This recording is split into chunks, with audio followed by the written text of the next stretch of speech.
കമലേഷ്, ഈ പ്രതിപക്ഷത്തിൻ്റെ ഒരു നിലപാട് യഥാർത്ഥത്തിൽ എന്താണ് എന്ന് പോലും അവർക്ക് വ്യക്തമാക്കാൻ കഴിയുന്നില്ല. നിയമസഭയിൽ ഒരു അടിയന്തര പ്രമേയം കൊടുത്ത് ഈ വിഷയത്തെ സംബന്ധിച്ച് സമഗ്രമായ ഒരു ചർച്ചയ്ക്ക് പ്രതിപക്ഷത്തിന് ധൈര്യമില്ല. കാരണം അവിടെ ചർച്ച വന്നു കഴിഞ്ഞാൽ ഇവരുടെ കാപട്യമെല്ലാം തുറന്നു കാട്ടപ്പെടും. അതിന് നിൽക്കാതെ ജനങ്ങളെ കണ്ണിൽ പൊടിയിടാനും പറ്റിക്കാനുമുള്ള നിലപാടുകൾ വീണ്ടും ആവർത്തിക്കുകയാണ്. മുഖ്യമന്ത്രി വളരെ കൃത്യമായി പറഞ്ഞു, ഈ സമരം ഹൈക്കോടതിക്കെതിരാണ്. ഹൈക്കോടതിയുടെ പൂർണ്ണമായ മേൽനോട്ടത്തിലാണ് SIT അന്വേഷണം നടത്തുന്നത്. ആര് കുറ്റം ചെയ്താലും, അയ്യപ്പൻ്റെ ഒരു തരി സ്വർണം ആരെടുത്താലും അവർ കണക്ക് പറയേണ്ടി വരുമെന്ന് വളരെ കൃത്യമായി തന്നെ മുഖ്യമന്ത്രിയും മന്ത്രിമാരും ഒക്കെ നേരത്തെ വ്യക്തമാക്കിയിരുന്നു. എന്താണ് നിയമസഭയിൽ നിന്ന് നടന്നത്? വിശദാംശങ്ങൾ.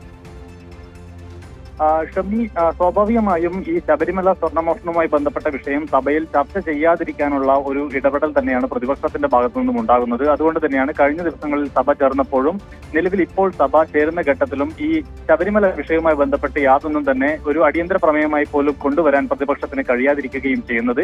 അത് ചർച്ചയായി വന്നു കഴിഞ്ഞാൽ അത് പ്രതിപക്ഷത്തിന് തന്നെ, കോൺഗ്രസിന് തന്നെ വലിയ തിരിച്ചടിയായി മാറും എന്നുള്ള ഭയം പ്രതിപക്ഷത്തിനുണ്ട്. അതുകൊണ്ട് തന്നെയാണ് അത് സ്വാഭാവികമായും അത് ചർച്ച ചെയ്യാതിരിക്കുന്നത്. ഇന്നാണെങ്കിൽ തീരെ പ്രാധാന്യമില്ലാത്ത പയ്യന്നൂരിലെ ഒരു പ്രശ്നവുമായി ബന്ധപ്പെട്ട്, ഒരു അടിപിടി കേസുമായി ബന്ധപ്പെട്ട കാര്യങ്ങളാണ് ഇന്ന് സഭ നിർത്തിവെച്ച് ചർച്ച ചെയ്യണമെന്ന ആവശ്യവുമായി പ്രതിപക്ഷം മുന്നോട്ട് വെച്ചിട്ടുള്ളത്. അതേസമയം തന്നെ ഈ ശബരിമല വിഷയം ഉയർത്തുന്നുണ്ട് എങ്കിൽ പോലും അത് ചർച്ചയില്ലാത്ത നിലയിലേക്ക് ആ കാര്യങ്ങൾ കൊണ്ടുപോകാനുള്ള ഒരു ശ്രദ്ധയാണ് പ്രതിപക്ഷം കാണിക്കുന്നത്.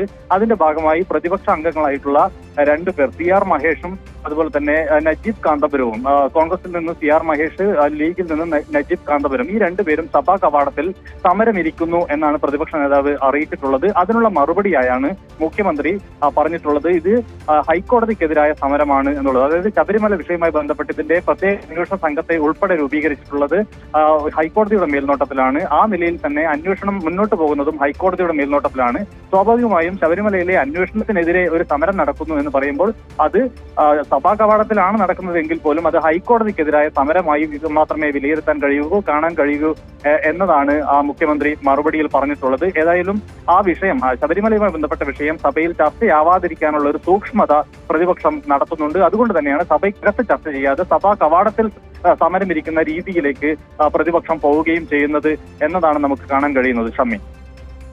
കമലേഷ്, കഴിഞ്ഞ നിയമസഭാ സമ്മേളനം ചേരുന്ന സമയത്ത് ഇതുപോലെ രണ്ടുപേർ അവിടെ വന്ന് നിരാഹാരം ഇരുന്നു. പിന്നെ അവർ എങ്ങോട്ട് പോയെന്നോ എപ്പോൾ എണീറ്റ് പോയെന്നോ ഒന്നും ആരും അറിഞ്ഞ സാഹചര്യമില്ല.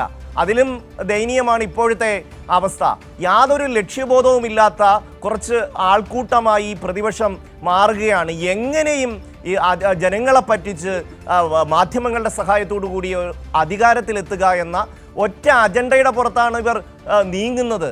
ഇപ്പോൾ കഴിഞ്ഞ ഉമ്മൻചാണ്ടി സർക്കാരിൻ്റെ കാലത്ത്, 2011 ഉമ്മൻചാണ്ടി സർക്കാരിൻ്റെ കാലത്ത് ഓരോ പാർട്ടിയും ഓരോ മന്ത്രിമാരും ഓരോ പാർട്ടിയായി മാറുകയും അവരവർ ഓരോ സാമ്രാജ്യങ്ങൾ സൃഷ്ടിക്കുകയും അഴിമതിയുടെ ഒരു കൂത്തരങ്ങായി ആ ഉമ്മൻചാണ്ടി സർക്കാർ മാറുകയും ചെയ്തിരുന്നു. പക്ഷേ അന്ന് ഉമ്മൻചാണ്ടിയെ പോലെ ഒരു തലയെടുപ്പുള്ള നേതാവെങ്കിലും ഉണ്ടായിരുന്നു.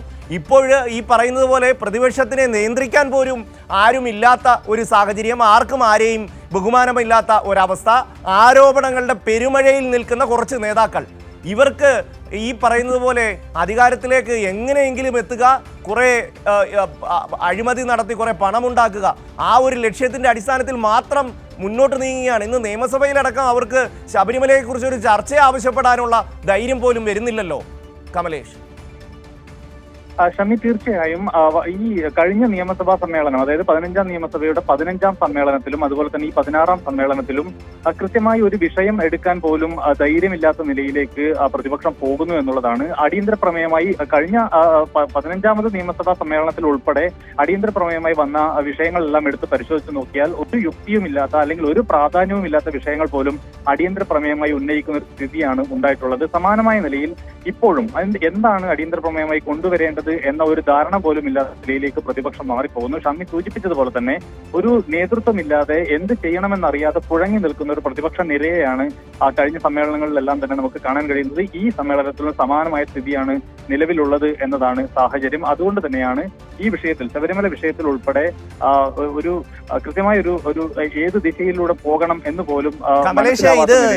ഇതിൽ രണ്ട് വശമുണ്ട്. അതായത് ഒരു ഭാഗത്ത് പച്ചവർഗീയത പറയാൻ മുസ്ലിം ലീഗിന്റെ നേതാക്കന്മാരെയും ജമാഅത്ത് ഇസ്ലാമിയെയും ഏൽപ്പിച്ചിരിക്കുന്നു.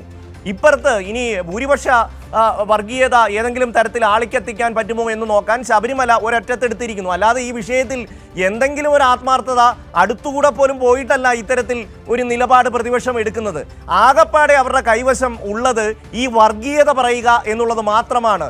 ന്യൂനപക്ഷ വർഗീയത പറയാൻ KM ഷാജിയെ പോലെ അല്ലെങ്കിൽ PMA സലാമിനെ പോലെ കുറച്ച് ആൾക്കാരെ ഏർപ്പെടുത്തിയിരിക്കുന്നു. പിന്നീട് ജമാഅത്ത് ഇസ്ലാമിയുടെ നേതാക്കന്മാരെ ഏർപ്പെടുത്തിയിരിക്കുന്നു. ഇപ്പുറത്ത് അവരുടെ ഭാഗത്തു നിന്ന്, കോൺഗ്രസിന്റെ ഭാഗത്തു നിന്ന് ന്യൂനപക്ഷ വർഗീയത ഏതെങ്കിലും തരത്തിൽ ഉത്തേജിപ്പിക്കാൻ പറ്റുമോ എന്നൊരു പരിശോധന. വർഗീയത മാത്രം കൈമുതലായിട്ടുള്ള ഒരു സംവിധാനമായി UDF മാറുകയാണ് കമലേഷ്.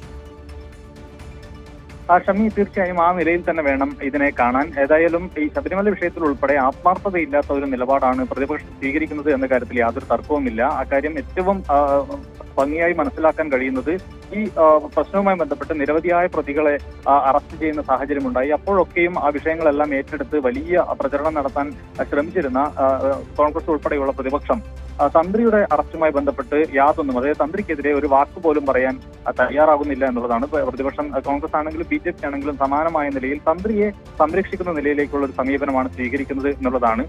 സ്വാഭാവികമായും ഇതിനകത്ത് ഒരു കൃത്യമായ ഒരു ശബരിമലയിലെ വിഷയത്തിൽ ഒരു ആത്മാർത്ഥമായ നിലപാട് സ്വീകരിക്കാൻ പ്രതിപക്ഷത്തിന് കഴിയുന്നില്ല എന്നുള്ളത് തന്നെയാണ് ഇതിലൂടെ നമുക്ക് കാണാൻ കഴിയുന്നത്. ഇതൊരു രാഷ്ട്രീയ വിഷയമായി ഉയർത്തിക്കൊണ്ടുവരികയും ഒരു ഭൂരിപക്ഷ വർഗീയതയെ പ്രീണിപ്പിച്ചുകൊണ്ട് അതിൽ നിന്നും വോട്ട് കണ്ടെത്താൻ കഴിയുമോ എന്ന ഒരു ശ്രമം കൂടിയാണ് ഈ ശബരിമലയുമായി ബന്ധപ്പെട്ട വിഷയത്തിൽ ഉണ്ടാകുന്നത്. അതിനപ്പുറത്തേക്ക് ഈ സ്വർണം കണ്ടെത്തുന്നതിനാവശ്യമായ കാര്യങ്ങളോ അല്ലെങ്കിൽ ശബരിമലയിൽ കാര്യങ്ങൾ കൃത്യമായി മുന്നോട്ട് പോകുന്നതിന് ആവശ്യമായ ഒരു ആത്മാർത്ഥമായ ഇടപെടലോ പ്രതിപക്ഷത്തിന്റെ ഭാഗത്തു നിന്നും ഉണ്ടാകുന്നില്ല എന്നുള്ളതാണ് ഈ സമീപകാലങ്ങളിലെല്ലാം പ്രതിപക്ഷം സ്വീകരിച്ചിട്ടുള്ള നിലപാടുകളിൽ നിന്ന് നമുക്ക് മനസ്സിലാക്കാൻ കഴിയുക എന്നതാണ് ആ സാഹചര്യം.